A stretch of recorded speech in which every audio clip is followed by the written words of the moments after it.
Let's let's talk about something else Meltzer wrote here. Between the show running late and people being in the wrong place at the wrong time, it looked like it was directionless. And it's not because it was, but because what was supposed to take place was basically a replay of the 85 Flair Rhodes angle in a cage, which drew incredible business for 6 months in 86, but it just somehow didn't materialize. He did say that the introduction of blood on the show was a positive, given that there was a street fight and a cage match. He felt like he needed it, but he also says he thought that Flair was going to be the Scorpion from day one. And he says there's more to the story than meets the eye. When a few weeks ago, they had to explain that Flair was injured, and that's why Barry Windham is going to replace him in the tag match against Doom. That's when he knew for sure that it would be Flair. And he also says that, as far as the tag team tournament goes, quote, I give the company a lot of credit for effort. In a situation like this, my belief is either you do it as a work and not worry about the legitimacy, or do it with legitimacy. Half and half serves no purpose. The tournament didn't sell tickets because it was never pushed, but the concept was interesting. And I thought seeing all the different styles added to the uniqueness of the card.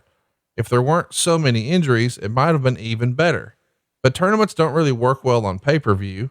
And I think if you do it right, you have to educate the casual fan as to who everyone is on your television beforehand, but most people still seem to enjoy it. So it's an interesting take from Meltzer. I think he sort of agrees with us on the tag match tournament, but I thought Flair was going to be the Scorpion from the beginning. I didn't see that. I thought it was going to be somebody else. It probably would have been a little disappointing if it was Al Perez, but just freestyling here on the show today. What if it was Muta? Holy shit. That could have been cool. Could have been. Yeah, no doubt. I don't think they thought that far down the list. I think Ole wanted Flair to be the Black Scorpion for many reasons, including the fact that Rick did not want to be the Black Scorpion. And Ole knew it would piss him off that if he was forced to do it. It showed Ole had the muscle, the pencil. Most powerful weapon in all of pro wrestling, the pencil. And the most powerful weapon, and actually the most powerful weapon in wrestling is the eraser.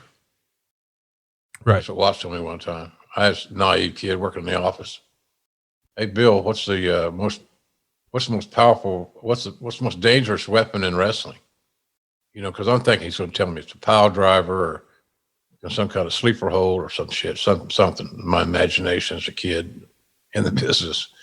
He said, it's right here. He held up his pencil. It's right here. It's I can't even do it. It's the eraser. So I thought it was the eraser hold. There's a secret hole that's in this fraternity, these pro wrestling guys. They got their own language. They speak Carney, which I didn't, know all about that at that time, obviously. But the eraser hold. So then I found out that he was talking about having your name erased from the booking sheet, moving down the card, which affected your pay dramatically. So anyway, I thought that I didn't know who else it could be. There was nobody wanting. Look, it wasn't like the Fat Conrad that the talents were beating down our goddamn doors to come to work at WCW. The only reason that they would have wanted to come to WCW is for the payday that was one step above what they were making either in a smaller territory or the Indies. So that's my take on that deal. I thought the show overall was, like I said at the very beginning, slight thumbs up. There are a few things on there that I really liked. I loved the Hansen-Luger match because Hansen, I think, helped Lex. Yeah. And then the fact that we were so close to ringside, could hear their non-broadcast dialogue was really eye-opening to me. You knew that Flair was going to give great effort but he was saddled with a very awkward gimmick, and we're still in the Sting building phase, and Sting got a win. The tag match was really, really good between Arn and Barry and Doom. Those guys probably had I thought the best match on the card, and I thought that probably a lot of folks might not have perceived it to be that way. So it was from my perspective, it's not just a matter of going back and watching the show. First time you watch it in 30 years, blah, blah, blah. I lived the damn thing. I lived it going into it, the booking, the meetings, the politics, the bullshit, the insecurity, all that stuff. So I look at it from an entirely different lens. So when it was over, I'm thinking, God damn, I'm glad this is over. Let's move on. What's next? So that's kind of where I looked at that deal. But other than that, it was a fun experience. And I enjoyed the St. Louis, the Keel. I'm an old venue guy. I like that. So I enjoyed the Keel and being in St. Louis and being able to speak to Mr. Muchnick and all those things. Just old school stuff for me. Well, listen, before we jump into our great topic today, and I do enjoy this pay-per-view despite, it being less than awesome in hindsight, but as a kid, this was super fun. Starrcade 1990 is our topic. But before we jump into that, man, we probably need to send some condolences to start the show. I hate to start it on a downer, but Dave Meltzer has been a big part of this show for a long, long time. And he lost his mother this week. And, she was 91 years old. She lived a full life. He wrote a lot about her over at WrestlingObserver.com.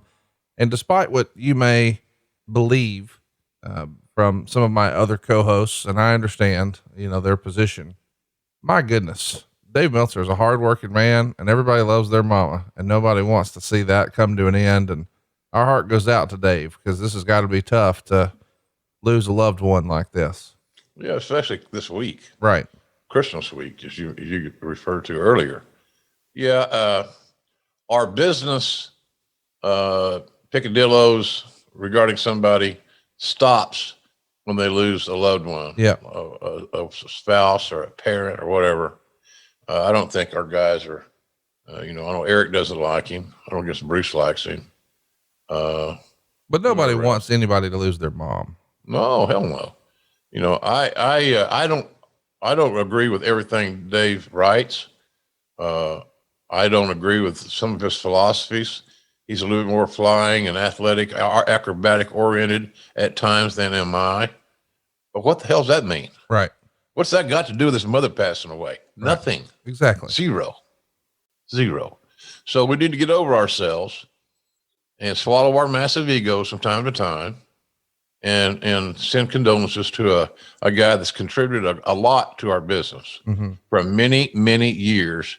He's learned from some of the best in the entire business, including the Cowboy, including Paul Bosch, including Mr. Muchnick and Larry Matizak.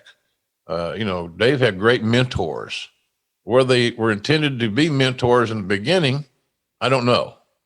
But the feedback that he got and the people he talked to on a regular basis were really wise, very smart to the business. So, condolences to Dave. And he texted me about a few minutes after she passed. But he and I had been ongoing talking about that because, and the reason we talked about it was he said he was amazed at how I handled Jan's death. And I don't know if amazement's a good word. It was, there's so much of her death I don't even remember anymore. I blocked it out. I don't know if that's a blessing or a curse, Conrad. It's a blessing. I can block shit out, man. Self-preservation, man. I guess so. Yeah. So anyway, condolences to Dave and his family. The kids lost a grandma. The wife lost a mother-in-law. I love the stuff he wrote about his mom as, being world travelers, traveling the world in the 80s. Mm-hmm. So I dig that, man. I hope to God I get to be 91. That's a great blessing. So, in any event, condolences to Dave and his family. And whether you like him, his political views, as far as wrestling, politics, and so forth are concerned, is totally irrelevant. That's a whole different area. Yeah. Whole different area. So keep him in your thoughts and prayers. And hopefully we'll do the same thing for you folks if you have the same situation arise. Hey, it's Conrad Thompson. Thanks for checking out the podcast here on YouTube. Be sure to hit the subscribe button and the notifications bell so you get a notice anytime we upload some new content. And go save yourself some money right now. If you're in a 30-year loan or you have credit card debt, it's not a matter of if I can save you money, it's a matter of how much. Find out right now for free at SaveWithConrad.com.